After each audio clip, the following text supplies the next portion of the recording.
For more on this, joining us live is Nasser Mashni, the Palestinian Australian and APAN Vice President. Appreciate your time. We heard Dave Sharma's view there. Obviously, he's coming to this from one side of the fence, and we can all understand that this is a very complex, divisive conflict. What's your take on what sparked this latest conflict? Who's to blame here? We've seen overnight the US similarly pointing the finger squarely at Hamas, which it describes as terrorists. Well, thanks so much, Ash, for the opportunity to be here. I think we need to create some context around where we're at and how we got here. The reality is something like about 3 weeks ago, during the holiest month for Palestinians, or for Muslims, Ramadan, the public space in front of the Damascus gates was closed off. Palestinians led a largely civil protest movement against that blocking of that space. The Israeli police revoked those barriers and the Palestinians were able to access that space. Not long after that, Palestinians within East Jerusalem, now occupied East Jerusalem, Australia recognises East Jerusalem as Palestine, occupied Palestine. The Israelis, using Israeli civil and administrative law, were looking to expel Palestinians from there.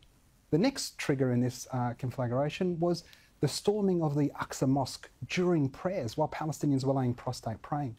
Now, the reality is those dominoes created an effect where Palestinians said no more. Now, fact is, today is Ramadan, it's Eid for us Muslims, it's Christmas Day for us. I'd really like to be celebrating with my parents, my family, enjoying opening up Christmas as most Australians do around Christmas time. But that's denied to Palestinians today within Palestine, but also around the rest of the world. What would a possible ground invasion mean for the people of Gaza? Do you fear that that is now a likely outcome? I'm very worried about it being an outcome. One of the challenges with Gaza is the most densely populated place on earth. 2 million people in 365 square kilometres. To give you some idea of what that means, if we had the population density of Gaza in Australia, Australia's population would be 42 billion people. 42 billion people. 50% of that population is under 18. 50% of them refugees, ethnically cleansed, that's driven off their homelands, and they're within a day's walk of their ancestral homelands within Israel proper. Something that is rarely mentioned is the fact is that the State of Israel was created on the ashes of Palestine. That's the root problem here. Do you have any confidence that the decision by the US Secretary of State, Anthony Blinken, to dispatch this senior official to Israel will actually encourage mediation efforts? Do you think that that will help at all? Well, Ash, I'm hopeful and optimistic, and certainly I deplore violence on any side. The death and destruction is just terrible and so heartbreaking for everyone on the ground. The fact is that Israel hasn't abided by any UN resolutions for so long. We've had the Quartet, we've had Oslo, the famous handshake on the White House lawns. That was 28 years ago. Palestinians were supposed to get self-determination and a state 29 years ago. What we have now, and this is one of the challenges that's often missed. I'm an Australian-born Palestinian person. My father came to Australia in the 50s as a stateless person, was given refuge by Australia. I was born here, live a great life, my kids go to school, we've got no COVID. Life's good for a Palestinian Australian. When my father passed away, I endeavoured to repatriate his body and bury him next to his father and mother in his ancestral land in Jerusalem.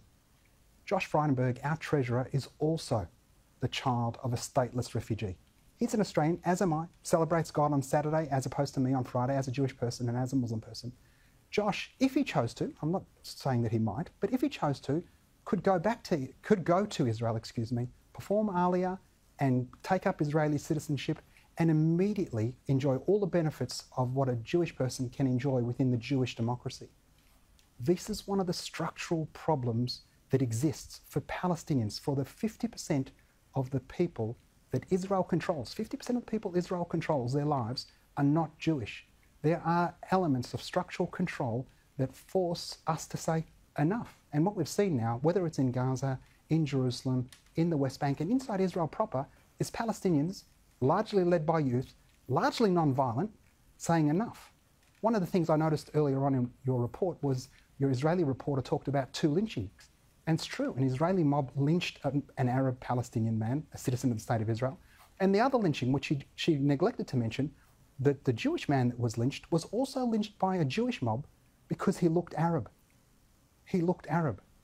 That's one of the challenges we're facing, Ash. Nasser Mashni, I don't need to tell you that passions run very deep on both sides of the debate when it comes to this conflict.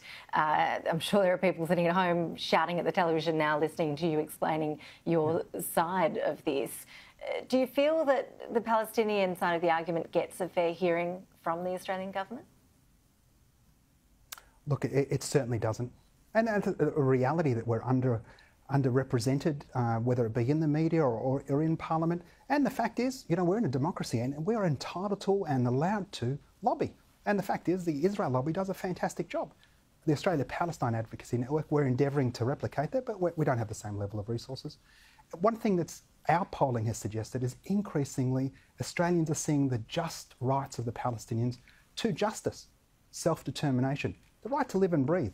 And if you're a Gazan inside Gaza now, 14 years you've lived under a cruel military siege. And we should put siege in the context of, you know, Game of Thrones, of that medieval concept, denying food, water, etc. If you're a Palestinian in Gaza, the Israelis determine when the power is on, when the electricity is on, when the water comes in, how much food comes in, whether you can leave or stay. Palestinians in Gaza use the Israeli shekel. Nasser Mashni, none of us like to see the violence in the Middle East, and obviously it's difficult for you watching on from here at home. We appreciate you joining us to give us your reaction today. Thank you. Thanks so much, Ashley. Yeah, and as I mentioned, it is so complex, and we will here at Sky News endeavour to continue to bring you all sides of what is a deep running argument.